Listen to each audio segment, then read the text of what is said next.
Hello, friends, and let's get started. My wife Evelyn was always a good housewife, but she never made domestic chores an absolute.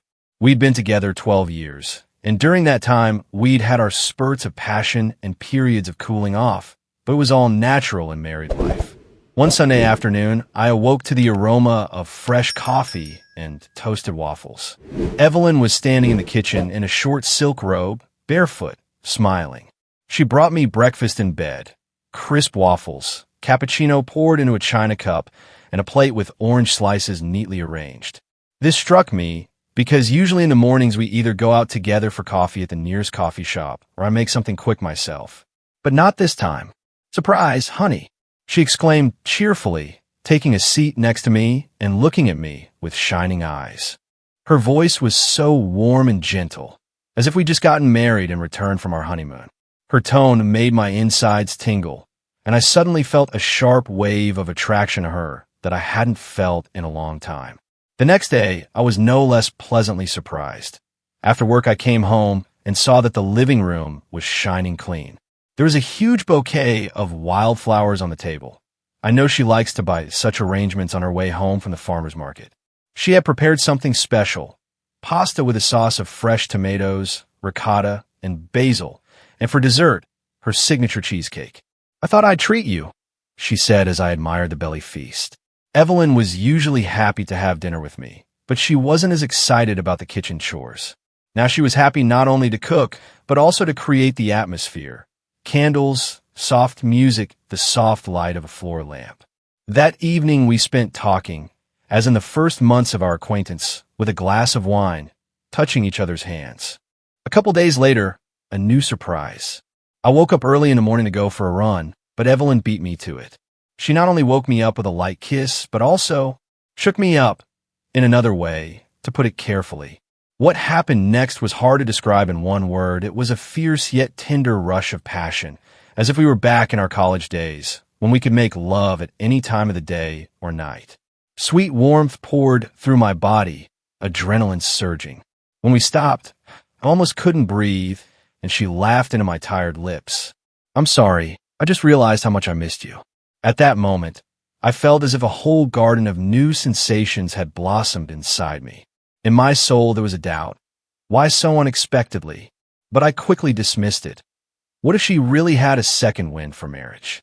Maybe she realized something, reconsidered her views. Or read an inspiring article about the importance of keeping the fire burning in a relationship. Each day, I noticed more and more signs of her incredible care. She decorated the bedroom with nice little things, scented candles, vases with little bunches of lavender. She left notes with short confessions. "You make me happy. I love the way you look. I dream of giving you the whole world." I caught myself sitting at work and smiling, remembering her morning kisses.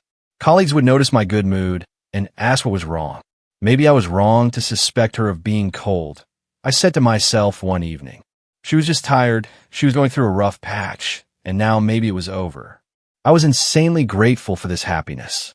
The thought was going around in my head, does it really happen that love blossoms anew and brighter than before?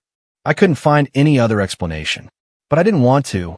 I reveled in this tenderness, this wave of positivity, and her constant endeavor to make me happy. I wanted to believe that all this was the result of our long journey, that we had finally reached a more conscious stage of married life, when people appreciate each other and are willing to make sincere efforts to make the relationship rekindle.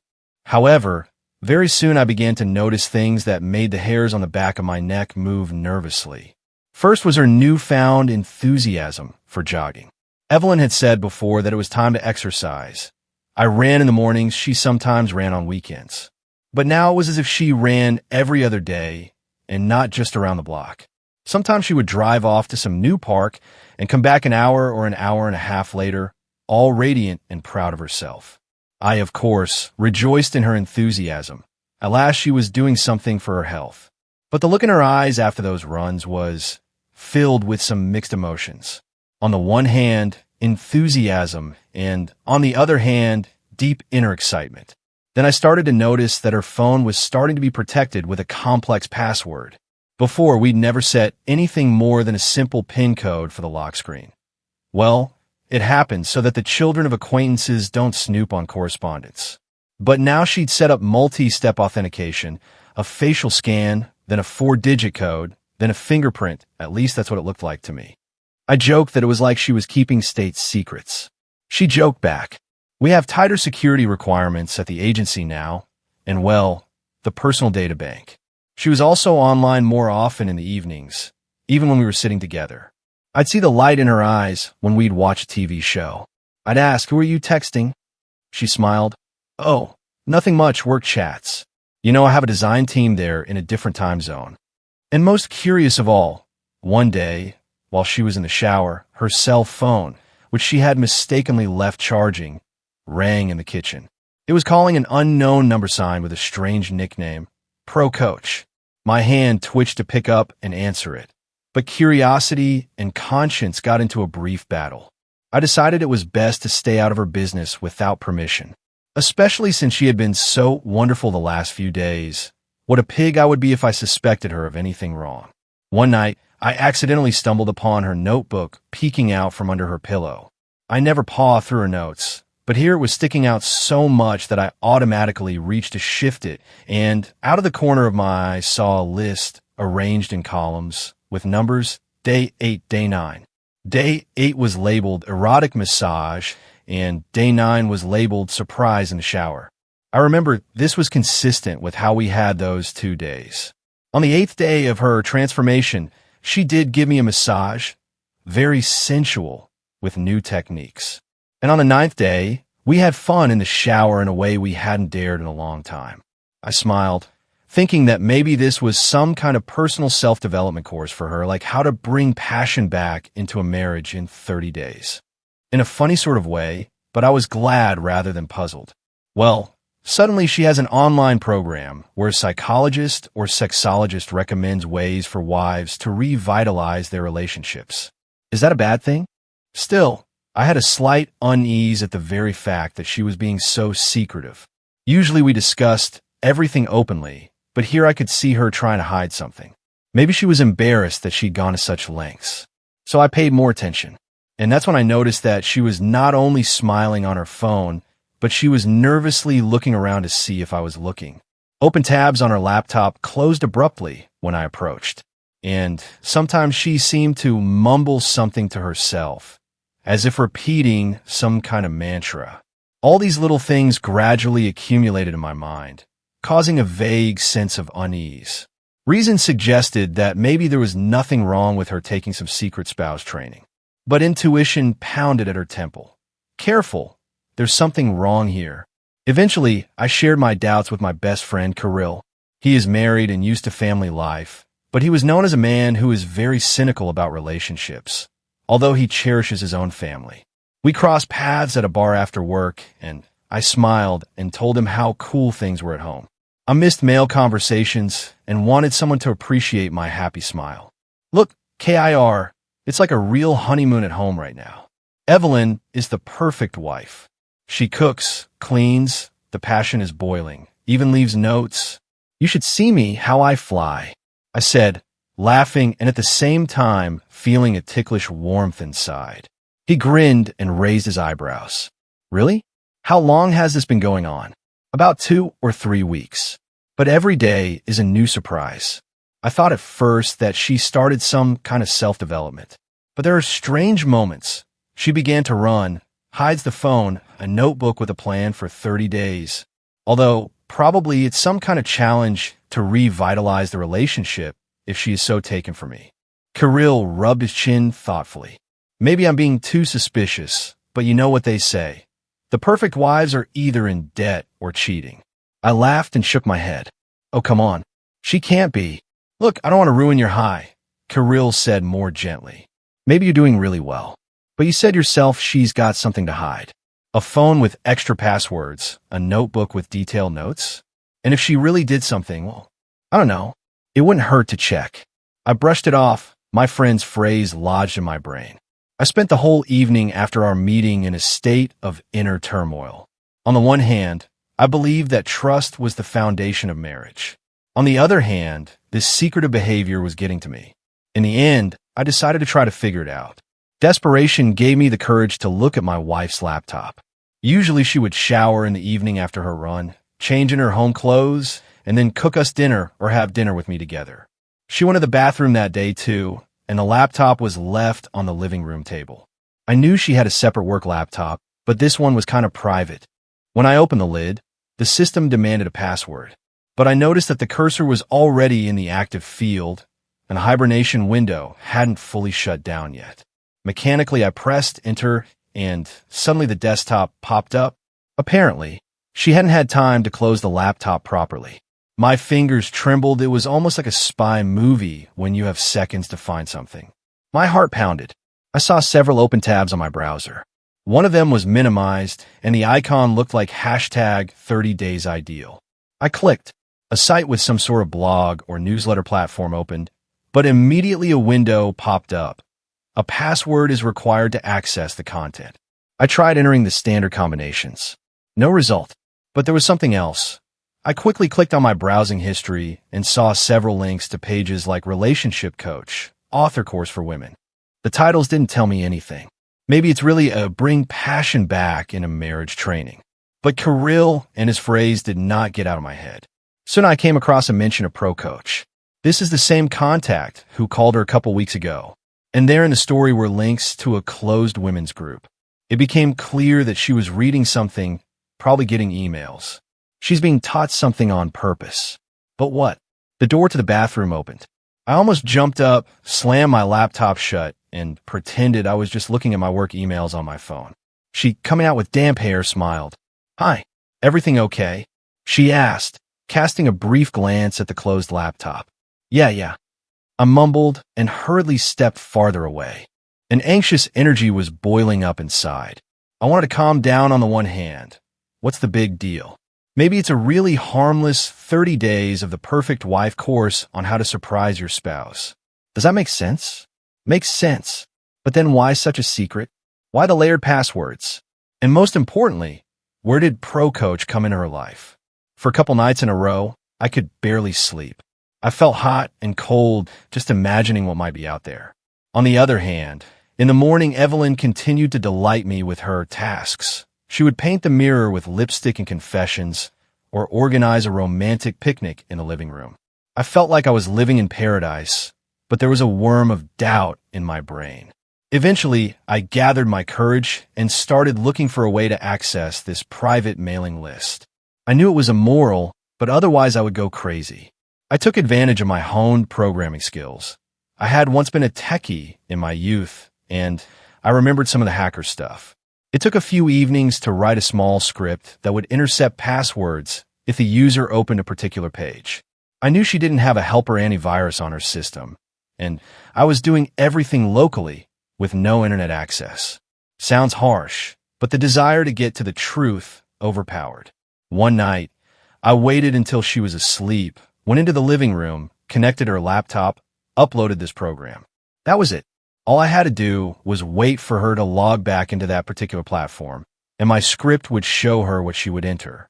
24 hours later, in the evening, as she sat in front of the laptop again, ostensibly looking at recipes, I felt almost physically sick with foreboding. In the other room, I quietly turned on my phone and accessed the logs that were being streamed in real time to the cloud storage, and saw the characters she was typing in. The password was something like, "Love Me Coach 2023. I broke into a sweat. Coach, I could barely keep myself from storming right in there. But I said to myself, stop, you have to follow through. Otherwise, you won't know the truth. When she put her laptop away and went to bed, I logged back in and was now able to log in using her password. A site opened up labeled Members Only.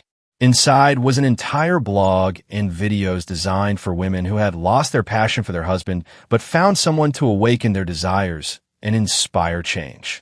I froze as if struck by thunder. In huge letters on the website's masthead it read, "Challenge hashtag 30 days ideal. Make the most of it to finally determine who your future is with." The description said something like the following: "This course is not for ordinary wives, but for those who already have a new partner but are questioning whether to leave the family. Our program is a way to see if you are ready to close an old relationship.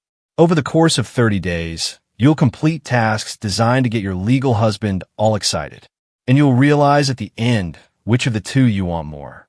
I read those lines several times, as if I couldn't believe it. Then I opened the page with the days and assignments. Day 1, breakfast in bed. Day 2, open conversation about feelings. Day 3, surprise with a hot kiss. Day 4, we're something super sexy tonight. And so on, all the way up to day 30. Everything I've been going through lately matched letter for letter. But most importantly, there was a note.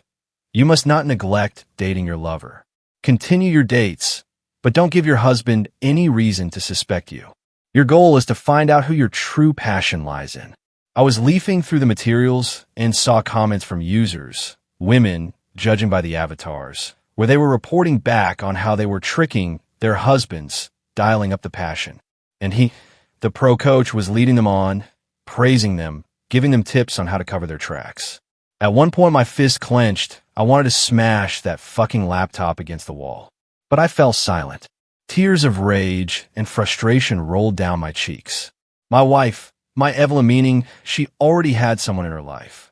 And all the excitement, all the notes, all the breakfasts, not love, but an experiment.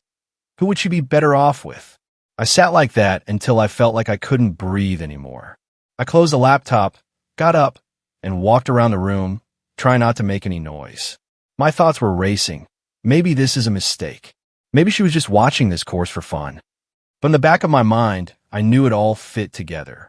Inside the program was a section of live videos that the pro coach, that lover coach, hosted for his mints. The most recent broadcast had taken place just the day before. I pressed play. From the speakers came the cheerful voice of a man. Hi girls. Glad you're continuing the game. We're already at the equator. Today is the 15th day, and I'd like to recognize a few of the contestants. In particular, we have Evelyn. Yes, I see your chat message. You're right that your husband is thrilled that he's starting to get jealous of your runs, but you're masterful at smoothing out the angles. That's great work. I'm proud of you. Keep it up. Trust me, a couple more days and you'll realize who you want more. To keep the illusion of a perfect marriage, or to open yourself up to a new life we can build together. Keep going. You're on a great path. My heart stopped for a moment. The name, Evelyn, came through clearly, and the comments on the screen confirmed it. She was asking him questions, which he was answering publicly. All of these girls were encouraging each other, sharing that their husbands were on the hook. And some confessed that they had almost decided to go to the pro coach, some of them with him, some with another man. But in all cases, the point is the same. This course is designed for women who have found lovers and allows them, in essence, to make the final choice. Just a couple more days, and she'll make a choice, I whispered, recounting the coach's words. What choice? Dummy or stay? Oh shit. I abruptly turned off the broadcast. I found it hard to be in the same room with my laptop, as if it had been contaminated with toxins.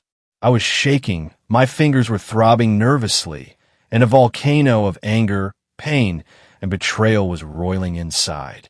How had my Evelyn gotten to this point in the first place? The most unpleasant part was realizing that all her caring actions were part of some compare husband and lover, see who's better scenario. I sat on the floor, leaning against the wall for I don't know how long. Tears were streaming down my face, and I was quietly wiping them away as if I didn't dare to admit that I was crying. But there was nothing left to do. I felt our marriage was going down the drain. Shit, that asshole, I muttered through clenched teeth. Fucking coach. Bastard. But I couldn't blame it on him. She'd taken the course herself. So she'd already crossed the moral threshold, started dating someone other than me. This pro coach is just adding fuel to the fire, giving her pseudoscientific justifications, excuses. The first second I wanted to burst into the bedroom, rip the blanket off her and yell, "Why are you doing this?" But after I cooled down, I decided I had to act coolly. I wanted to figure out who she was seeing. It could be the coach or someone else. I couldn't rule out that she had a live lover, and this one was just guiding the process. I remembered the advice from a video on the internet. If you want to turn a situation around, incorporate a mirror strategy. Become better than you want to be and see how the liar reacts. It seemed logical to me at the time. I decided to become the perfect husband too, to go out of my way to help her. Maybe I'd see how she'd get her way. In the morning, I made breakfast myself and brought it to her in bed.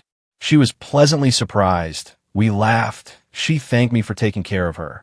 I asked her if she wanted to go jogging together. She raised her eyebrows in surprise. You always run alone? Yeah. And I usually... Come on, I replied with a smile. I want to try something new. Do you mind? She hesitated, then said, I have to run in another park today. It's a tough course. Your knee hurts sometimes, so maybe you don't want to do it. It's nothing I can manage. I could see how she didn't want me to go with her. In the end, she got out of it. I've got women's stuff to do today, and I was going to stop by the sporting goods store afterwards. I didn't insist, smiled and said, Okay, I won't ruin your plan. But as she drove away, I did start following her in the car. She had indeed parked at a large park on the other side of town where there were running tracks. I waited off to the side, seeing her run out with her headphones on. Then she did a lap around the route and suddenly met a man, a trim brunette, clearly an athlete, who was waiting for her at a bench. They exchanged a few words, and she kissed him on the cheek, in a way that seemed friendly, but still too intimate. I almost burst with jealousy, but I decided to keep watching. After about 15 minutes, the three of them, it seems that another person came up, some girl, began to do stretching, and then my wife and the man went somewhere together deep into the park. I didn't see them get in the car, so they probably ran down another path. I could have kept following, but I was afraid I'd mess it up before I did. Maybe it's not him. Maybe it's just a fellow runner. I kept telling myself, but I already had a feeling inside that this was probably her new partner, or at least one of the people involved. The next day, I decided to pull off another step of the mirror strategy. I became even more attentive to Evelyn, literally pelting her with compliments, offering to go to a restaurant, giving her small gifts. I could sense that she was confused. Her eyes were either relieved or confused. You've changed too, she said one evening, putting her arms around my neck. I like it. I understood that this line of hers sounded as if we were both in some kind of theater. We had passion again during the night, but I already knew that her challenge was behind it all. It made me feel a strange mixture of pain and adrenaline inside. And the day came when she announced, I'm going shopping. I need to buy a birthday present for a colleague. I pretended not to mind, although I was inwardly wary. When she disappeared out the door, I quickly got dressed, got in my car, and tried to catch her trail. She drove out of the garage, and I drove the distance, trying to remain anonymous. About 15 minutes later, she parked not near a shopping center, but next to a small cafe. I stood on the other side of the road, watching. Soon a car pulled up to the cafe. A man stepped out of it, and I recognized him from the photo from the live broadcast on the Pro Coach website. It was the same coach who had seemed like an abstract character to me before. They hugged. Then she slid her lips across his cheek. And the way they looked at each other left no doubt that an emotional intimacy had long been established between them. They went into the cafe, spent half an hour there, and then came out and kissed, unashamedly. Not like people who hide their connection, but like lovers, slowly, sensually. My eyes were swimming with rage and resentment, but I forced myself to keep my composure. That's it. It's all clear now, I said to myself, pulling out my phone and discreetly taking a video. The blow under my breath made me want to cry, but I was past that stage. All I felt now was some kind of painful sober drive. When they stepped aside, I quickly got out of the car and followed them in. The cafe was small, and I caught up with them pretty quickly at the back of the premises. Apparently, they were going into some private room, perhaps to talk. I stepped forward and called out to my wife. Evelyn. She turned around, and I saw her let out a convulsive exhalation. The coach, sensing something wrong, took a step back, but kept holding her shoulder. I moved closer to them and tossed my wife her own notebook on the table, the one that read, Day 8 erotic massage, Day 9 surprise in the shower. You're not a wife, I said quietly, trying not to shout. You're a project.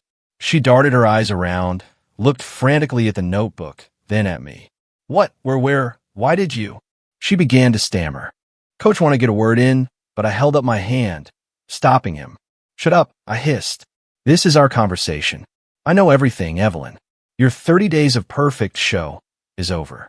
I've seen it all. Your videos in the private mailing list, your comments, all that crap. You pretended to be in love on purpose, so you could compare who was better? Fine. You did. Now you know I could be the perfect husband, but you probably need a manipulative coach. She looked like she was going to faint. Coach looked confused, but tried to remain calm. Look, friend, we can calmly explain. Friend? You dare to call me that? I swore. You're a womanizer who seduces married women to behave perfectly with their husbands and decide who to give to in the end. I have no words for how filthy that is. I couldn't help but look away to take a pause and keep my rage from erupting into a fight. In my heart, I knew that picking a scuffle would be easier than controlling myself. But I wanted to walk away to preserve what was left of my pride. Evelyn stared at me, pale as a sheet. I'm sorry, she whispered. I didn't think it would come out like this. I got confused. Confused? You know, I don't want to hear it. We've lived together for 12 years, and you decided to make an experiment? I'm sure you like your coach. I won't interfere with your happiness. You guys work it out. My heart was pounding so hard I thought I was going to jump out of my chest. I turned and walked toward the exit. Evelyn rushed after me, but I jumped into the car and drove away before she could open the door. All the way home, I don't remember what was going through my head. I saw flashing streetlights, traffic lights. My eyes were wet with tears, though I tried to hold on. I parked outside our house, went inside, quickly packed a few things. I wanted to get far away, so I wouldn't hear her come back. Later, as I stood in my hotel room, her number called me several times. I didn't answer. Then came texts full of desperation. I'm sorry, I was stupid. Things got out of control. I only love you, and so on. I didn't answer. The blow was too fresh. The next morning, I got a call from a number I didn't recognize. It turned out to be a pro-coach assistant, offering to settle the conflict and saying that the coach himself would like a friendly explanation. I, of course, sent him away. A week later, however, I took the initiative myself, but not the one he was expecting. I opened the pro-coach website and signed up for a consultation. When I got the call, I said, Hi, I'd like to sign up for a private session. My goal, how do I make a woman realize she's lost everything? After a minute, when he heard my voice, the caller fell silent. I recognized the coach's voice. He frantically drew air into his lungs, tried to say something, but I was the first to hang up. The whole scene was stupid, of course, but I needed that moment of moral satisfaction. A few more days went by. I didn't return Evelyn's calls, though I did read her messages. She was crying, asking me to come back, saying that it was all a stupid mistake, that she was drawn to the course, that the coach had seduced her, promised her a new life, and that she was confused about her own feelings and didn't really want to lose me. I didn't believe a word of it. Soon I received an anonymous letter in my mail, apparently from some member of the same course. Apparently, she had gotten wind of our conflict. The letter claimed that pro-coach was a married man who had tricked and manipulated more than one woman from their group into his bed. He supposedly promises everyone a bright future and then siphons money out of them for personal counseling and, satiated by their emotions, dumps them when it suits him. I only chuckled bitterly reading this. No wonder. He himself had taught them to lie to their husbands.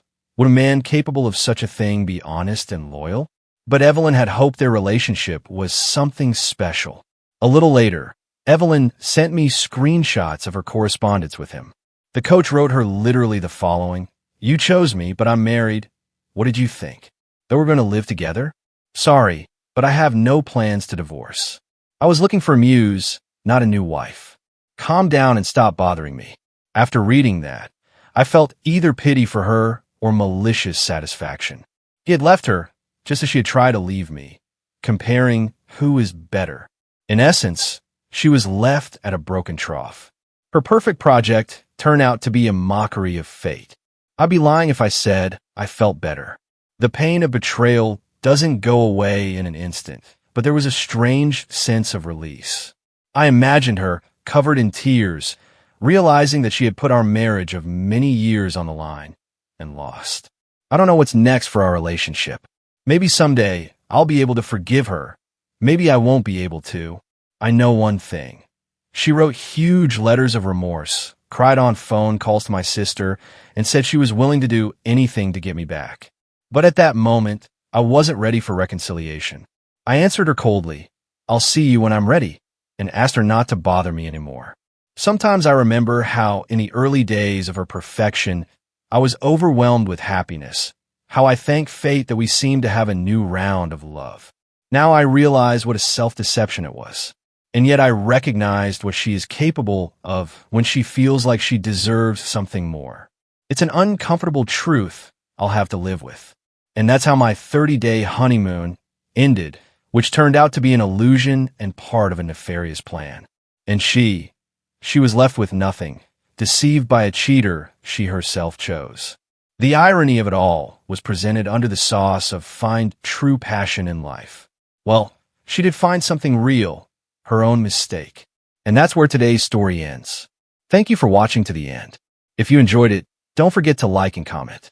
We'd love to discuss this story with you. See you in the next video.